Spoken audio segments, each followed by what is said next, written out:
2 கொரிந்தியர் 9ஆம் அதிகாரம். இந்த 9வது அதிகாரம் 8வது அதிகாரத்தோட தொடர்ச்சி. இந்த 9வது அதிகாரத்தில் பவுல் மொத்தம் 2 காரியங்களை குறிப்பிடுறாரு. தான தர்மத்தை உதாரத்துவமாய் கொடுக்கணும்னு சொல்றாரு.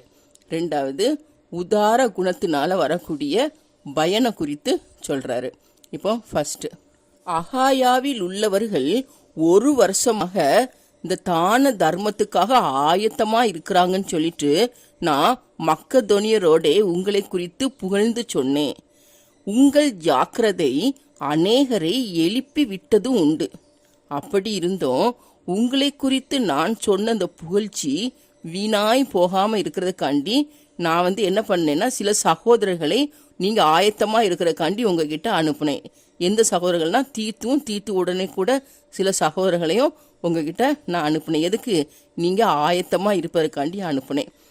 நான் மக்கதோனியரோடு கூட உங்ககிட்ட வரும் பொழுது நீங்க ஆயத்தம் இல்லாதவர்களாட்டி இருக்கிறத கண்டா நான் உங்களை இவ்வளவு நிச்சயமா புகழ்ந்ததற்காண்டி நீங்க இல்ல, நான் தான் வெக்கப்படணும், நாங்க தான் வெக்கப்பட வேண்டியதா இருக்கும்.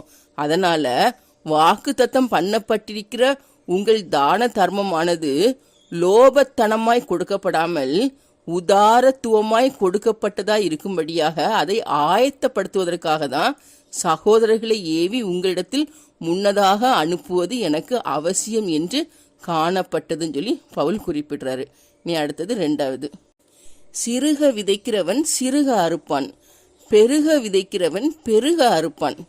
அவனவன் விசனமாயும் அல்ல கட்டாயமாயும் அல்ல, தன் மனதில் நியமித்தபடியே கொடுக்க கடவன்.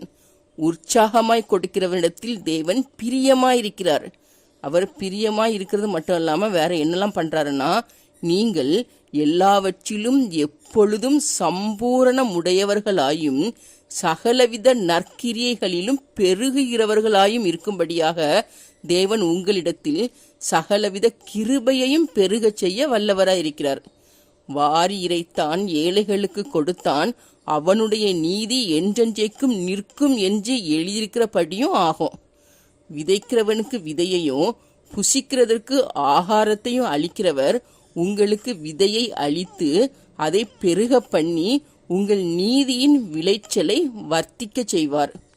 தேவனுக்கு எங்களால் ஸ்தோத்திரம் உண்டாவதற்கு ஏதுவாயிருக்கும் மிகுந்த உதார குணத்திலே நீங்கள் எவ்விதத்திலும் சம்பூர்ணம் உள்ளவர்கள் ஆவீர்கள்.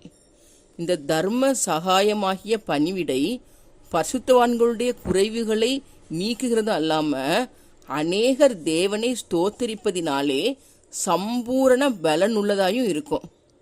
அவர்கள் இந்த தர்ம சகாயத்தினால் நன்மையை அனுபவித்து நீங்க உதாரத்துவமா தர்மம் செய்கிறது நிமித்தம் அவர்கள் தேவனை மகிமைப்படுத்தி உங்களுக்காக வேண்டுதல் செய்து தேவன் உங்களுக்கு அளித்த மிகவும் விசேஷித்த கிருபை நிமித்தம் உங்கள் மேல் வாஞ்சையாய் இருக்கிறார்கள்.